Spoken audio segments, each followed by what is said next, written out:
नमस्कार दोस्तों, मेरा नाम आर्यन सिंघल है और मैं एक सेबी रजिस्टर्ड इन्वेस्टमेंट एडवाइजर हूँ। दोस्तों, हम अपनी इस सीरीज को कंटिन्यू रखते हैं जिसका नाम है Excel based personal financial planning.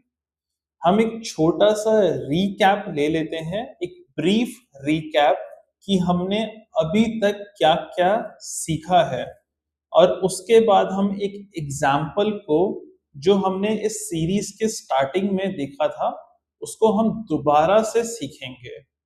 तो अभी तक हमने देखा about future value of a single cash flow. Suppose मेरे को आज कुछ पैसा इन्वेस्ट करना है फ्यूचर के लिए, तो वो कितना हो जाएगा। उसी तरह से हमने देखा present value of a single cash flow कि अगर सपोज मेरे को फ्यूचर में कुछ पैसा रिक्वायर्ड है या कुछ पैसा चाहिए, तो मैं आज कितना पैसा इन्वेस्ट करूं कि वो फ्यूचर में मेरे को वो एक्यूमुलेट होके मिल जाए। फिर उसके बाद हमने एन्युइटीज के बारे में सीखा। हमने देखा फ्यूचर वैल्यू ऑफ एन्युइटी। अगर मैं एक पैसा जो कि इक्वल अमाउंट में और इक्वल पीरियड में, मतलब कि सपोज 5,000 रुपए हर महीने अगले 1 साल तक इन्वेस्ट करूं, तो उसकी फ्यूचर में क्या वैल्यू हो जाएगी। उसी तरह से हमने देखा प्रेजेंट वैल्यू ऑफ एन्युइटी। और एन्युइटी में हमने दो चीजों के बारे में बात करी। एक था एन्युइटी ड्यू, जिसमें कि मैं अगर पैसा स्टार्टिंग में इन्वेस्ट करूं या मेरे को स्टार्टिंग में पैसा चाहिए, तो उसको हम बोलते हैं एन्युइटी ड्यू। और दूसरा हमने देखा ऑर्डिनरी एन्युइटी कि मतलब अगर मेरे को पैसा महीने के एंड में या महीने के एंड में चाहिए हो, तो उसको हम बोलते हैं ऑर्डिनरी एन्युइटी। फिर हमने वीडियोस में देखा पीएमटी, पेमेंट्स के बारे में सीखा कि अगर मेरे को प्रेजेंट वैल्यू या फ्यूचर वैल्यू ऑलरेडी गिवन हो, तो मैं कितना पैसा हर महीने एक्सपेंस या इन्वेस्ट करूं तो उससे मेरा फ्यूचर वैल्यू निकल जाए या प्रेजेंट वैल्यू निकल जाए। तो पीएमटी के कॉन्सेप्ट को हमने देखा। फिर उसके बाद हमने लास्ट वीडियो में देखा रेट। अगर मेरे को पता हो कि मेरी प्रेजेंट वैल्यू इतनी है और फ्यूचर में इतनी हो जाएगी, तो इस बीच का रेट या सीएजीआर, जिसको हम बोलते हैं कंपाउंडेड एनुअल ग्रोथ रेट, चक्रवृद्धि ब्याज, वो कितना होगा। तो उसको हमने कैलकुलेट किया। हमने डिफरेंट डिफरेंट एग्जाम्पल देखे। हमने सेंसेक्स का एग्जाम्पल लिया कि अगर 1979 में एक एक्स वैल्यू थी और आज 2026 में कुछ वाई वैल्यू है, तो उसके बीच का रेट ऑफ रिटर्न कितना है। फिर उसी में हमने एक फंक्शनैलिटी के बारे में बात करी रेट फंक्शन में, जिसका नाम था गेस। अगर हमें फॉर्मूले में अगर वो आउटपुट आने में कुछ चैलेंज हो रहा है, तो हम उसमें गेस वर्क यूज कर सकते हैं। तो दोस्तों, अब हम अपनी इस सीरीज को कंटिन्यू रखते हैं और हम एक एग्जाम्पल के बारे में बात करते हैं जो हमने इस सीरीज के स्टार्टिंग में सीखा था, जिसका नाम था how many has time value. उसमें हमने दो दोस्तों का एग्जाम्पल लिया था, जिसको जब मैं आपको अपनी स्क्रीन शेयर करूंगा तो दोबारा से देखेंगे। और दोस्तों, हमने जो कॉन्सेप्ट्स अब तक सीखे हैं, उसमें से कुछ कॉन्सेप्ट्स हम उसमें अप्लाई करेंगे, क्योंकि हमने जो कॉन्सेप्ट सीखे हैं वो एक आइसोलेशन वीडियोस में सीखे हैं। जैसे कि हमने future value of a single cash flow, future value of a annuity, rate, PMT, अलग अलग आइसोलेटेड वीडियोस में सीखे हैं।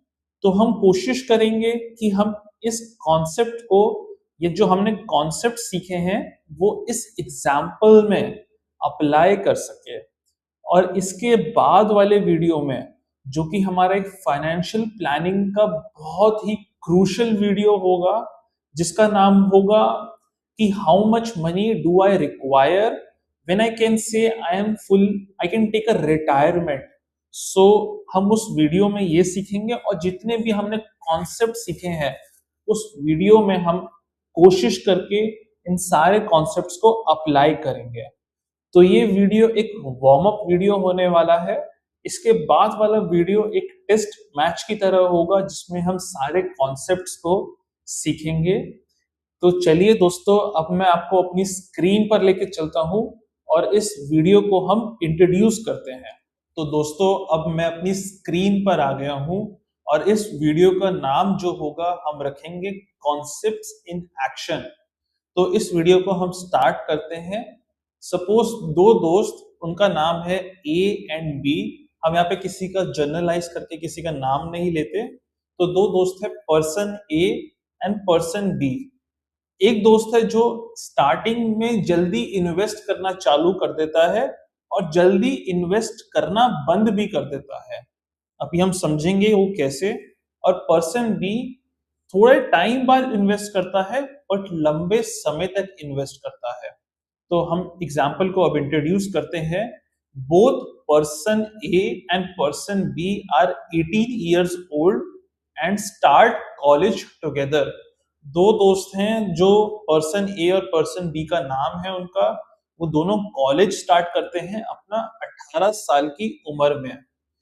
Person A teaches tuition alongside colleges and saves and invests 50,000 every year at the end of each year। जो person ए होता है वो साथ ही साथ अपना कॉलेज पढ़ाते पढ़ाते या पढ़ते पढ़ते साथ में वो ट्यूशंस भी पढ़ाता है और महीने का या साल का हम बोले तो साल का वो 50,000 रुपए सेव करके इन्वेस्ट कर देता है। उसी तरह अगर हम पर्सन बी की बात करें, person B only studies during college and does not save और इन्वेस्ट। तो पर्सन बी बोलता है कि मैं अभी पढ़ाई पे फोकस करूंगा और वो इन्वेस्ट तो दूर सेव भी नहीं करता कुछ। तो अर्न नहीं कर रहा तो सेव नहीं कर रहा, सेव नहीं कर रहा तो इन्वेस्ट नहीं कर रहा। तो आफ्टर 4 years ऑफ कॉलेज, एक ग्रेजुएशन जो कि अब 4 साल का हो गया है, उसके बाद वो दो दोस्त एमबीए के लिए कैट की प्रिपरेशन करते हैं। सपोज कोई कॉलेज में वो पोस्ट ग्रेजुएशन करना चाहते हैं तो वो उसके लिए फिर अपने लिए एक कैट या पोस्ट ग्रेजुएशन कॉलेज में जो पहले के जो एग्जाम्स होते हैं उसके लिए वो प्रिपेयर करते हैं, दोनों person A and person B. So 18 से 22 साल की उम्र तक उन्होंने अपना 4 साल का ग्रेजुएशन किया, 1 साल का उन्होंने प्रिपरेशन का टाइम लिया और फिर 23 की उम्र में हम मान लेते हैं कि वो दोनों ने 20 स्कूल्स या पोस्ट ग्रेजुएशन के लिए एनरोल किया। तो अब वो 23 साल के हो गए और 23 से 25 साल तक 2 साल की उन्होंने पोस्ट ग्रेजुएशन की। फिर हम मान लेते हैं कि 1 साल उन्होंने अपना जॉब ढूंढते ढूंढते टाइम लग गया।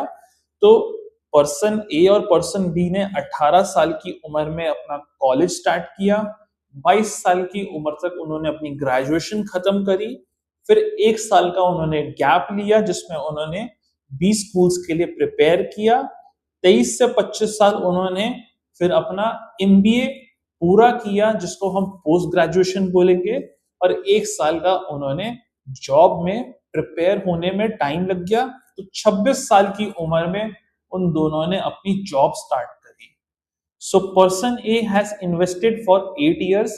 अब हम यहाँ पे मानते हैं कि जो पर्सन ए था वो इन्वेस्ट करता रहा, सेव करता रहा और अर्न करता रहा। मतलब कि वो पहले अर्न करता रहा 50,000 रुपए या उसने 50,000 रुपए साल के सेव करे और फिर उसको इन्वेस्ट करे हर साल अगले 8 साल तक, 18 साल से 26 साल की उम्र तक, एंड इन्वेस्टेड टोटल 4 lakhs। मतलब कि 50,000 रुपए हर साल अगले 8 साल तक, तो मतलब कि 4 लाख रुपए उसने सेव करके इन्वेस्ट करे। Person B begins investing at age 26। जो पर्सन बी है वो 26 साल की उम्र में जब दोनों की जॉब लगी तो उसने उस उम्र में सेव करके इन्वेस्ट करना चालू किया। When the job starts and invest rupees 50,000 every year till retirement at age 60। तो पर्सन बी ने 50,000 रुपए सेव करे 26 से 60 की उम्र तक, तो मतलब कि मोटा मोटी 17 लाख रुपए उसने सेव करके इन्वेस्ट करे। तो जो पर्सन ए है वो अपनी इन्वेस्टमेंट 26 साल की उम्र तक करता है, मतलब कि उसने 18 से 26 साल की उम्र तक किया, and let the corpus grow on its own until the retirement age of 60। तो मतलब उसने 18 साल से 26 साल की उम्र तक इन्वेस्ट किया, बट 26 साल की उम्र के बाद उसने कोई फ्रेश इन्वेस्टमेंट नहीं इंट्रोड्यूस किया, और उसने वो जो इन्वेस्टेड कैपिटल जो उसने 18 साल से 26 साल की उम्र तक डाला था, उसी को उसने ग्रो होने के लिए रख दिया। सो इसमें हम अज्यूम करते हैं कि rate of return 15% per annum का होगा, दोनों पर्सन ए और पर्सन बी के लिए। ये एक एग्जाम्पल वीडियो है जिसमें हम कुछ कॉन्सेप्ट्स जो हमने प्रीवियस वीडियो में सीखे हैं उसको हम एक्चुअल में अब अप्लाई करना चाहते हैं, क्योंकि जब हमने ये एग्जाम्पल इंट्रोड्यूस किया था शुरू में, तब हमें ये सारे कॉन्सेप्ट्स के बारे में नॉलेज नहीं थी। तो person B invest for 34 years, जैसे कि हमने देखा 26 से 60 साल की उम्र तक वो इन्वेस्ट करेगा, एंड कुल 17 लाख रुपए वो इन्वेस्ट करेगा। तो person A invested 4 lakh, person be invested 17 lakh, who accumulates more at retirement। तो चाहे तो आप ये वीडियो पॉज करें, अगर आपको ये सारे कॉन्सेप्ट्स अच्छे से अब गो थ्रू हो गए हैं तो अपना वीडियो पॉज करके आप पहले सोल्यूशन निकालें, नहीं तो हम वीडियो को साइड बाय साइड रख के आप वीडियो के साथ साथ इस कॉन्सेप्ट को और अपना पक्का कर ले। तो चलिए अब पहले हम टाइमलाइन पे चलते हैं, फिर उसके बाद हम एक्सेल पे चलते हैं कि हम क्या बोलना चाह रहे हैं। तो यहाँ पे हम अपनी टाइमलाइन पे आ गए हैं। यहाँ पे हम बात कर रहे हैं पर्सन ए, जो कि इन्वेस्ट कर रहा है 18 साल की उम्र से टिल 26 की एज। तो यहाँ पे हम एक टाइमलाइन ड्रॉ कर लेते हैं और उससे चीजें काफी अच्छे से समझ आती है जब हम टाइमलाइन को इंट्रोड्यूस करते हैं। तो यहाँ पे हम बोलते हैं 18 इयर्स की एज में उसने इन्वेस्ट करना स्टार्ट किया, और उसने 26 साल की उम्र तक हर साल के एंड में, साल के एंड में हम बात कर रहे हैं, तो याद रखिए हम ऑर्डिनरी एन्युटी के बारे में बात कर रहे हैं। Ordinary annuity at the end of the period के बारे में बात करता है। तो हमने 50,000 18 साल के एंड में डाले, 50,000 हमने 19 साल के एंड में, 20 साल के एंड में, टिल 26 के एंड में हमने ये इन्वेस्ट किए। तो उसके बाद हमारा कुछ एक वैल्यू ग्रो हो जाएगा, जो कि हम फ्यूचर वैल्यू ऑफ एन्युटी से कैलकुलेट करेंगे, और फिर जो हमारा अमाउंट यहाँ पे निकल के आएगा वो एट द एज ऑफ 60 कितना हो जाएगा। मतलब कि जब ये बच्चा 60 साल का हो जाएगा तो उसका रिटायरमेंट में वो अमाउंट कितना हो जाएगा। तो उसने 8 साल इन्वेस्ट किया एट 50,000 रुपीज ईच ईयर, तो टोटल उसने 8 लाख रुपीज इन्वेस्ट किए। उसी तरह से अगर हम पर्सन बी के बारे में बात करें, तो पर्सन बी ने स्टार्ट ही 26 की उम्र से किया। तो यहाँ पे अगर हम एक टाइमलाइन को ड्रॉ करें, तो ये पर्सन बी जो कि 26 की एज में स्टार्ट करता है, और साल के एंड में, हर साल के एंड में, दोबारा से देखिए हम साल के एंड में बोल रहे हैं, तो ऑर्डिनरी एन्युटी के बारे में हम बात कर रहे हैं। तो साल के एंड में उसने इन्वेस्ट किया till the age of 60 years. तो जो वो पैसा हर साल के एंड में इन्वेस्ट किया, तो वो कितना हो जाएगा। तो अगर आप देखें तो उसने 34 इयर्स इन्वेस्ट किया, 50,000 रुपए इन्वेस्ट किए, तो कुल 17 लाख रुपए इन्वेस्ट किए। तो चलिए अब हम एक्सेल पे चलते हैं। हमने टाइमलाइन पे सीखा, हमने एग्जाम्पल को अच्छे से समझ लिया। अब हम इसको एक्सेल पे बहुत थरोली कैलकुलेट करते हैं कि ये आंसर्स क्या निकल के आएंगे।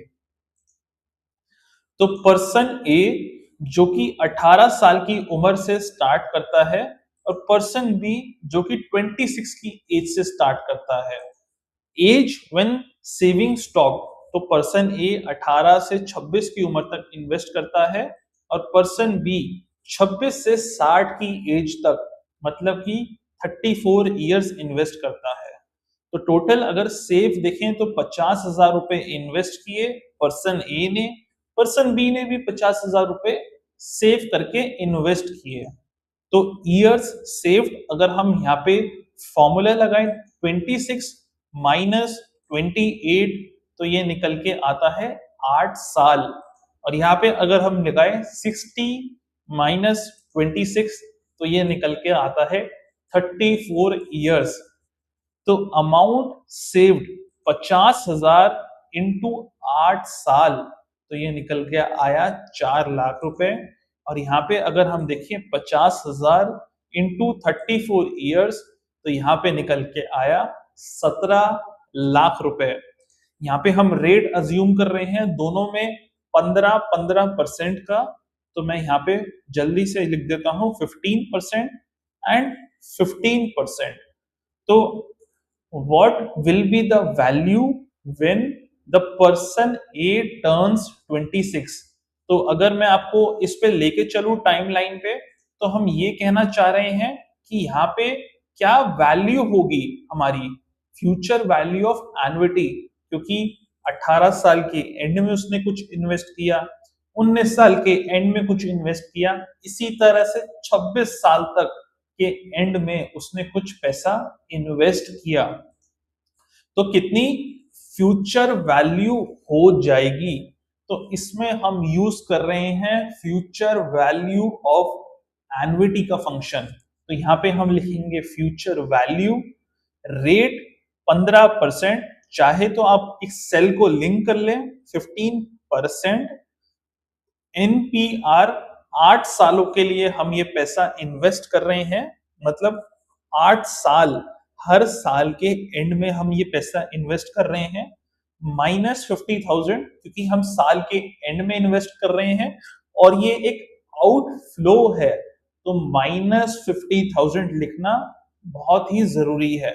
माइनस, और यहाँ पे हम लिखेंगे 50,000, प्रेजेंट वैल्यू 0, और टाइप में भी हम 0 लिखेंगे क्योंकि ये ऑर्डिनरी एन्युटी है। चाहे तो आप पीएमटी में भी क्लोज कर देंगे, तो एक्सेल ऑटोमेटिकली प्रेजेंट वैल्यू को 0 समझेगा और टाइप को भी 0 समझ लेगा।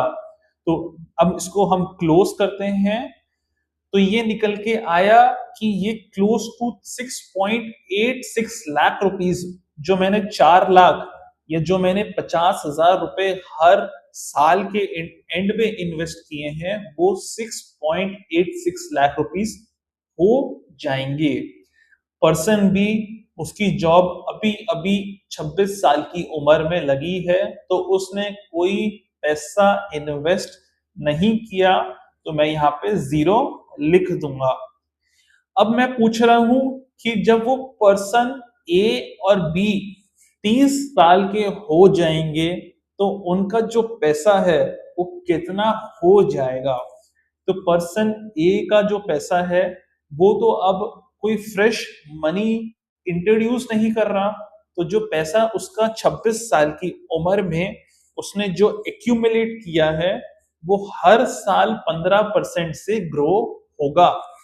तो इसमें हम यूज कर रहे हैं future value of a single cash flow, मतलब कि 26, 27, 28, 29, 30 कितना पैसा हो जाएगा। तो 26 साल के एंड में उसने लास्ट पैसा इन्वेस्ट किया था, तो हम बोल सकते हैं 27 साल के बिगिनिंग में, तो 27 के एंड, 28 का एंड, 29 का एंड, 30 का एंड, 4 साल में क्या फ्यूचर वैल्यू हो जाएगा। तो equal to future value rate 15%, NPR 4 years, 27 साल का बिगनिंग या 26 का एंड, 30 साल के एंड तक। तो 4 साल कोई पैसा हम इंट्रोड्यूस नहीं कर रहे, तो पीएमटी जीरो, और प्रेजेंट वैल्यू माइनस, हम इसमें एक अज्यूम कर रहे हैं कि आउटफ्लो, क्योंकि जब फ्यूचर में हमें पैसा मिलेगा तो वो एक इनफ्लो होगा, तो -6.86 लाख, और ब्रैकेट को हम क्लोज कर दें तो ये निकल के आया क्लोज टू 12 लाख रुपीस हो जाएगा। अब पर्सन बी, उसने 26 साल की उम्र में स्टार्ट करी जॉब, दोनों ने स्टार्ट 26 साल की उम्र में करी, बट पर्सन बी सेविंग करता है 26 साल के एंड में। तो अब यहाँ पे हम यूज करेंगे फ्यूचर वैल्यू ऑफ एन्युटी। दोस्तों ये एग्जाम्पल बिल्कुल सेम है, बट इसमें जो जो हमने सीखा है अब तक, अब वो एक्चुअल में हम अप्लाई करना चाहते हैं। उस टाइम हमारा वीडियो बनाने का एजेंडा ये था कि हम ये सीख क्यों रहे हैं, और अब ये वीडियो बनाने का एजेंडा ये है जो हमने सीखा है उसको अप्लाई कैसे करना है। तो यहाँ पे हम लिखेंगे is equal to future value rate 15%, comma 4, PMT is NPR is 4, number of period he has invested 4, PMT is -50,000, तो यहाँ पे हम माइनस, क्योंकि वो हमारा पैसा आउटफ्लो है, -50,000, चाहे तो ब्रैकेट को आप यहाँ पे क्लोज कर दीजिए, मैं फिर भी comma present value zero and type zero, तो ये निकल के आया 2.5 लाख रुपीस, मतलब वहां पे 12 लाख और यहाँ पे 2.5 लाख रुपए हो गए। अब मैं पैसा निकालना चाहता हूं कि मेरा 60 की उम्र में, जो कि इंडिया में अमूमन रिटायरमेंट एज होती है, उस टाइम मेरा पैसा कितना हो जाएगा for person A and for person B.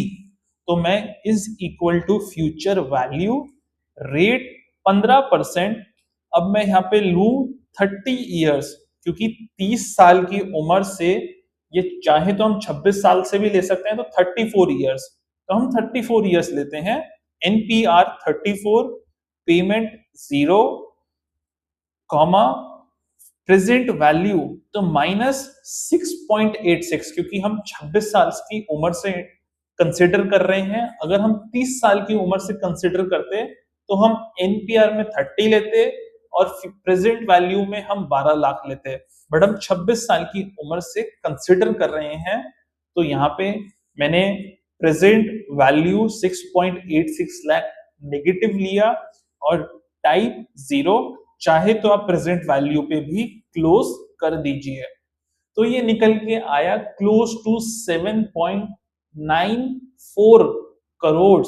अगर मैं इसको अप्रोक्सीमेट बोलूं तो 7.95 करोड़ में ये पैसा बदल जाएगा।